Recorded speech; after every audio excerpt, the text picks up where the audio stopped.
Eh bien, bonjour mes amis, ravi de vous retrouver pour la présentation d'un nouvel ouvrage. Donc, je vous ai déjà présenté le premier tome de la série des contes et légendes, donc qui était les contes et légendes mystiques ésotériques. Et là, aujourd'hui, je vais vous présenter le deuxième. Alors, à l'époque, on les avait numérotés, donc ça, c'est voilà, un ancien. Je ne sais pas si vous voyez là, le numéro 2. Bon, on les a enlevés parce qu'il n'y a pas besoin de les lire dans l'ordre. C'est pour ça qu'on les a enlevés. Ce sont des livres qui sont classés par thème. Je vous ai présenté la dernière fois Mystique ésotérique. Là, je vous présente les contes et légendes insolites. Alors, qu'est-ce qu'elles ont d'insolite Eh bien, la première histoire, par exemple, s'appelle SMS d'outre-tombe. Alors, vous allez me dire, où est-ce que je suis encore allé pêcher ça, etc. Et bon, comme vous le savez sans doute, enfin pour certains d'entre vous, j'aime bien aller à droite, à gauche, sur les sites d'information, sur tous les tabloïds britanniques. Donc, je suis un grand amateur. Et là, j'ai trouvé un article qui m'a époustouflé.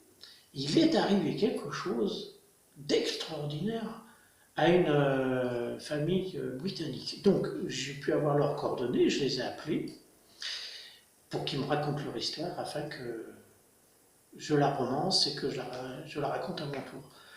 Alors ça peut vous mettre les foies, mais c'est quand même très sympa. Je ne vous dis pas de quoi il s'agit, mais bon, rien que le titre SMS d'outre-tombe, je pense que vous commencez à vous douter de quoi ça va parler. Maintenant, à vous de voir.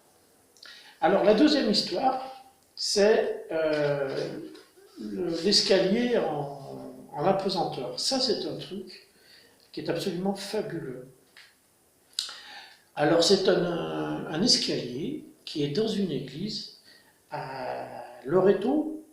L'église de Loreto, elle est sur la commune de Santa Fe, au Nouveau-Mexique, donc en territoire américain.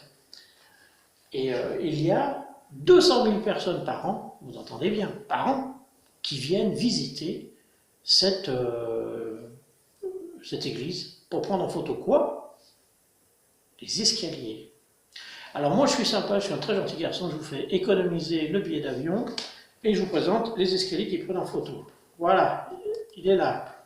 Alors ne me dites pas qu'on a le même chez la paire, d'accord? Il est sympa, il est joli, mais regardez bien, si vous êtes très observateur, vous voyez qu'il fait 2 tours, il a 2 tournants. Et si donc vous êtes très observateur, vous verrez qu'il manque quelque chose. Alors je vous dis quoi? Parce que je suis gentil, il manque le pilier central. Eh oui, il n'y a pas de pilier central. Vous allez me dire, et alors? Et alors, cet escalier qui est en bois fait 2 virages, donc ça fait le début d'une vrille. Même en étant scellé en haut et en bas, s'il n'y a pas de pilier central pour le maintenir, il doit s'effondrer sur lui-même, se déceler, en s'effondrant de par son poids, tout simplement.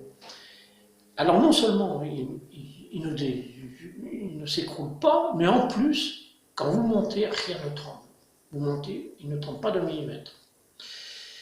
Et ça, c'est un exemple d'école dont on se sert dans les études scientifiques, par exemple, parce que cet escalier défie toutes les lois de la physique.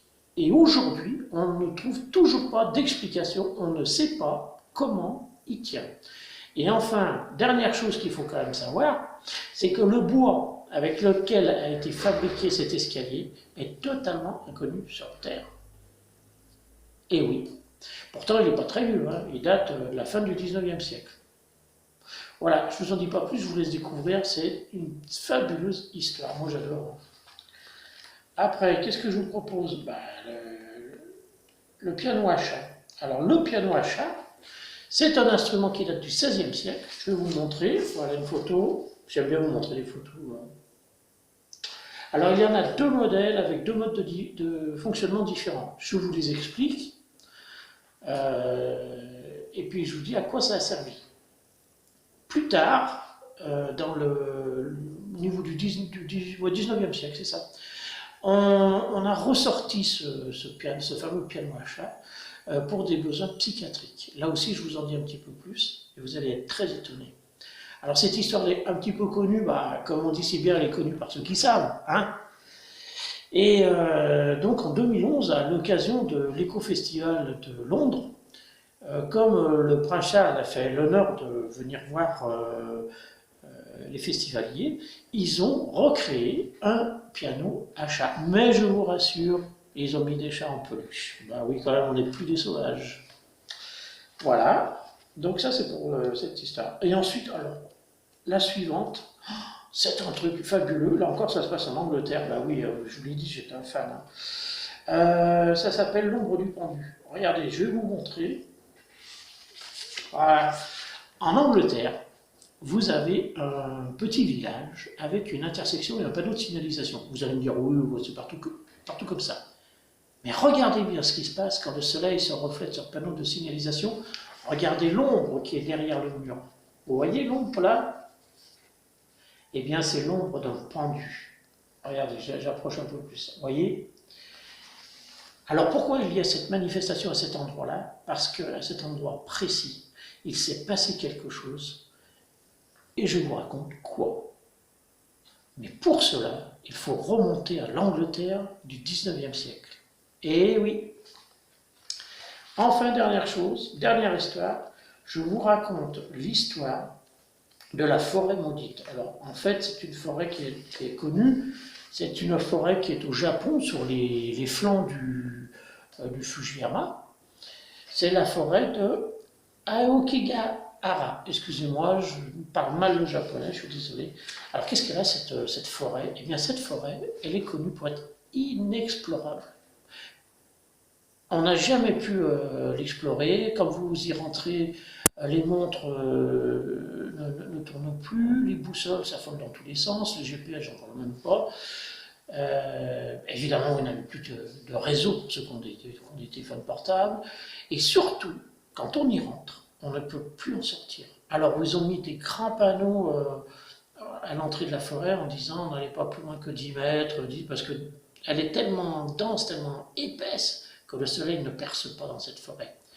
Donc les gens ils meurent, soit ils se suicident en se pendant dans la forêt, soit ils sont dévorés par les animaux, soit ils disparaissent même dans des souterrains cachés, c'est-à-dire qu'il y a une forte épaisseur de végétation, vous marchez là-dessus, vous avez l'impression que vous marchez sur un tapis de feuilles, mais pas du tout, vous marchez sur 60-80 cm de feuillage de mousse que vous ne voyez pas, quoi. Et vous pouvez glisser dans des espèces de toboggans qui vont vous amener, on ne sait pas où, peut-être à l'intérieur même du volcan, on ne sait pas. Donc les militaires, ils sont allés plus d'une fois pour essayer de récupérer ce qu'ils trouvaient. Et même eux, ils s'encordent, mais ils ne vont pas très loin parce qu'ils ne peuvent pas, même encorder, aller à des kilomètres. Ce n'est pas possible. Ils ont déjà eu la corde qui a cassé, ça fait mal tourner. Donc ils veulent bien, ils récupèrent les corps qu'ils peuvent, mais voilà. Donc les Japonais vont dans cette forêt pour se suicider. S'ils ont été déshonorés, enfin voilà, c'est un petit peu leur truc. Et moi je vous raconte une histoire qui se terminera hélas dans cette forêt. Très belle histoire. Je vous rappelle donc les contes et légendes, le tome 2, ce sont des insolites. N'hésitez pas, donc vous allez sur le site estellasédition.com. Estelas Édition, ça se tient tout, hein, .com. Si vous ne savez pas écrire Estelas Édition, vous tapez j'aime la lecture.fr. J'aime la lecture, ça se tient tout.fr. Vous arriverez sur le même site et vous trouverez un résumé, de larges extraits. Il y en a même qui ont des bandes annonces YouTube, je crois qu'il y en a un celui-là. Et vous trouverez la possibilité de télécharger, alors soit Kindle, soit EPUB. Et si vous voulez la version papier, vous pouvez la commander aussi en la commandant sur le site d'Estelas Édition de j'aime la lecture.fr. Vous ne payez pas les frais de port dans le monde entier, sauf pour les dom-toms. Je suis désolé pour vous, on n'a pas pu s'arranger avec la poste. Donc, mes chers amis des dom-toms, le mieux pour vous, c'est de le télécharger tout simplement. Voilà, je vous souhaite une bonne lecture, continuez de lire, c'est très important, ça fait du bien pour la tête et ça permet de rester sain. Je vous dis au revoir et à bientôt pour une nouvelle émission.